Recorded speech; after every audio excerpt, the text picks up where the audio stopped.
পরা হাত। ভয় পায় নাই সেই বীর মুজাহিদ, কাটিয়েছে বহুরা।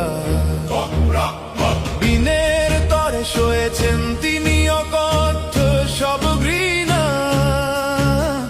তবু মাথা নত করে নাই হক কথাটি বিনা। আজ জনতা জেগেছে ওই সন্তরে পাপিষ্ঠ, মামুনুল হকের বিজয় এবার হবেই রে নিশ্চিত। রিস্কা তো নয়, এটি হলো সাধারণ